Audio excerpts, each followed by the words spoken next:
Hello friends, ये जो आप स्टनिंग पिक्चर्स देख रहे हैं, ये जो आसमान पे इतने सारे कलर्स देख रहे हैं, कुछ दिन पहले यही नज़ारा लद्दाख में देखा गया था। सोचने वाली बात यह है कि इस किस्म का नज़ारा नॉर्मली आपको पोलर एरियाज में मिलता है, लोअर लैटिट्यूड्स में नहीं मिलता है। It is usually found in the higher latitudes. North pole में मिलेगा, साउथ पोल में मिलेगा, पर इस बार लद्दाख में पाया गया।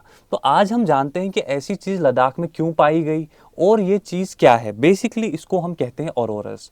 तो before moving to our topic, this is the headline जो पाई गई थी कि लद्दाख में ये सारे फीचर्स को पाया गया।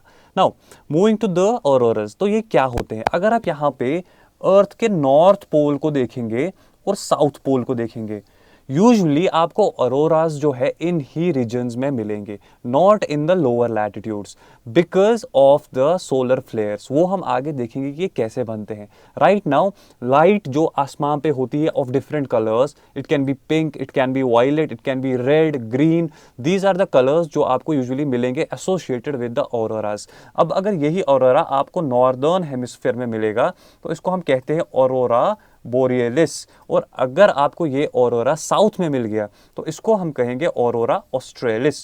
ये नाम है, बेसिकली चीज़ें सेम ही है, ऑरोराज ही है, बट डिपेंड्स कि आपको नॉर्थ में मिलेगा या साउथ में मिलेगा। That is how the auroras are named. अब अगर हम ऑरोराज की बात करें, जैसा कि मैंने आपको बता दिया कि ऑरोराज क्या है, नॉर्दर्न एंड साउदर्न लाइट्स। तो बेसिकली ये लाइट्स है नॉर्थ में और साउथ में, और नेम मैंने आपको अभी बता दिया, इट्स बोरियल्स एंड ऑस्ट्रियल्स।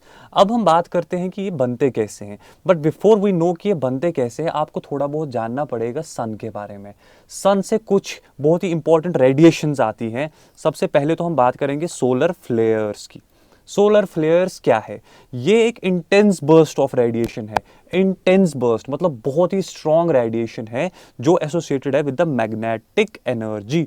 मतलब कि सूरज से कुछ बहुत ही स्ट्रॉन्ग रेडिएशंस आती हैं मैग्नेटिक एनर्जी के साथ associated. That is what a solar flare is. Number one, very important, यहाँ पे आपको डायग्राम में दिख रहा होगा सोलर फ्लेयर। ठीक है, सोलर फ्लेयर आप समझ गए। आपको ज्यादा डेप्थ में जानने की जरूरत नहीं है, बिकॉज आपको बस इतना जानना है, दिस इज द रेडिएशन जो सन से आ रही है from some places called the sun spots.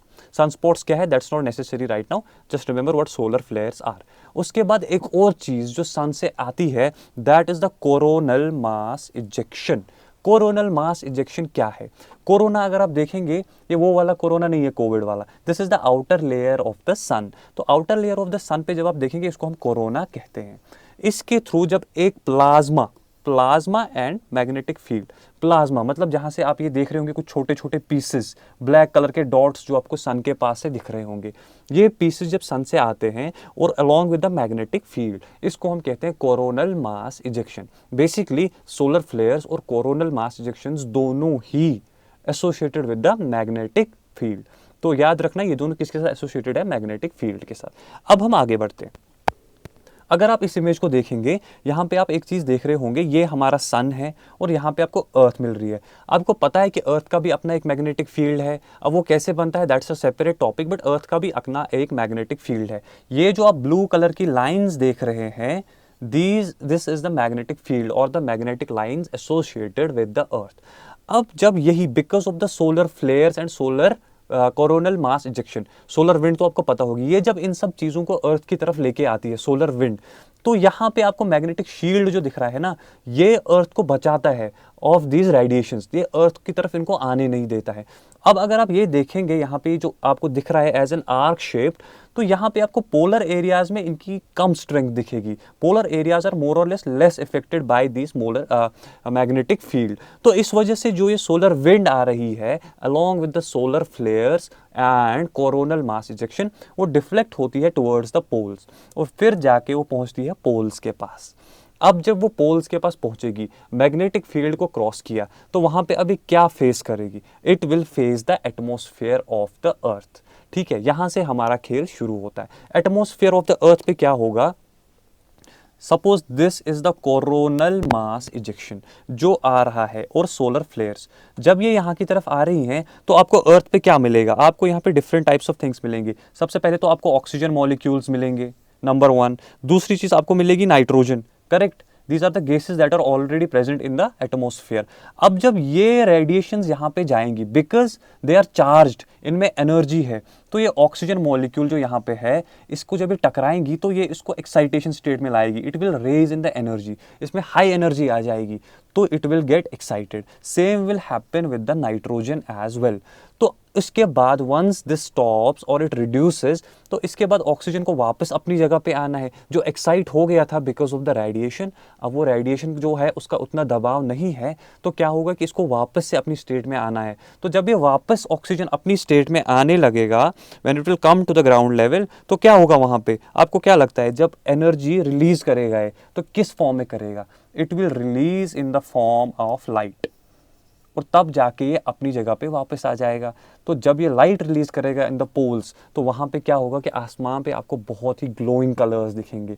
That is what the northern and the southern lights are. अब आपको समझ में आ गया कैसे, पहले मैग्नेटिक फील्ड को पार करना है, उसके बाद क्या करना है, एटमॉस्फेयर में गैसेस ऑक्सीजन और nitrogen are primarily responsible for this. इसके बाद हम जानेंगे कि कौन से मॉलिक्यूल के साथ टकराने पे कौन से कलर्स भी बनते हैं। सो ये आपको समझ में आ गया कि ऑरोरास पोल्स पे ही क्यों पाए जाते हैं। तो आप सोच रहे होंगे फिर इस बारी लद्दाख में कैसे पाया गया, तो वो भी हम आगे देखेंगे। Now this is what I have already told you. पहले सोलर विंड जनरेट हो जाएगी, अब विंड जनरेट हो जाएगी, उसके बाद ये अर्थ्स मैग्नेटोस्फीयर के साथ टकराएगी। As I told you, earth's magnetosphere आप समझ गए होंगे। और उसके बाद क्या होगा, मैग्नेटिक रिकनेक्शन, मतलब जो coronal mass ejection and solar flares है, जो चार्ज्ड पार्टिकल्स आ रहे थे, वो जाके अर्थ के मैग्नेट के साथ इंटरैक्ट करेंगे। अब जो ये पोल की तरफ क्यों डिफ्लेक्ट हो जाएंगे, क्यों आएंगे, क्या बताया था मैंने अभी, because of the magnetic field जो पोल्स पे कम है। तो ये कहाँ की तरफ डिफ्लेक्ट हो जाएंगे, पोल्स की तरफ। पोल्स पे डिफ्लेक्ट होने की वजह से फिर एटमॉस्फेरिक गैसेस के साथ कोलाइड करेंगे, जैसे कि ऑक्सीजन हो गया, नाइट्रोजन हो गया, और उसके बाद ये इनको एनर्जी ट्रांसफर कर देंगे, और इवेंचुअली फिर इमिट कब हो जाएगी light, once the energy is released, जब ये मॉलिक्यूल्स वापस से अपनी स्टेट पे आ जाएंगे। So that leads to the जो लाइट्स हमारी होती है, northern lights and the southern lights.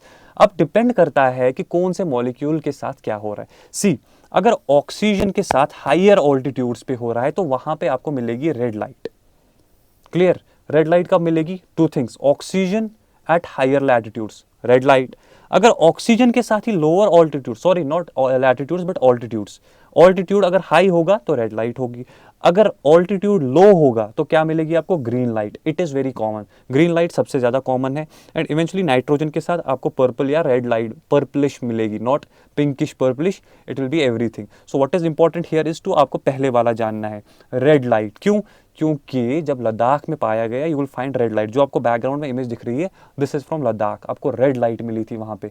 क्यों, बिकॉज लद्दाख का ऑल्टीट्यूड जो है वो काफी हाई है। आपको पता होगी लद्दाख का ऑल्टीट्यूड हाई है, वहाँ पे काफ़ी ज़्यादा हाइट है, दैट इज़ वाई वहाँ पे आपको रेड लाइट मिली थी। अब जानते हैं कि ऐसा क्यों हुआ था, because of the fact that every 11 years solar activity काफ़ी ज़्यादा पीक कर जाती है, काफ़ी ज़्यादा बढ़ जाती है। And in 2025 it is supposed कि ये सबसे ज़्यादा पीक कर जाएगी। इस वजह से सोलर एक्टिविटी इस बार इतनी ज़्यादा स्ट्रांग हो गई कि इसका इम्पैक्ट कहाँ पे पाया गया, लद्दाख में, और वहाँ पे आपको रेड कलर दिखा, red colour because of the altitude. So that is all about today's lecture कि लद्दाख में ऑरोरास क्यों देखे गए थे और क्या हो रहा है। So that's all from my side today, hope you understood. अगर आपको पसंद आया तो लाइक कीजिए, शेयर कीजिए, सब्सक्राइब कीजिए। Thank you very much, see you next time, bye bye.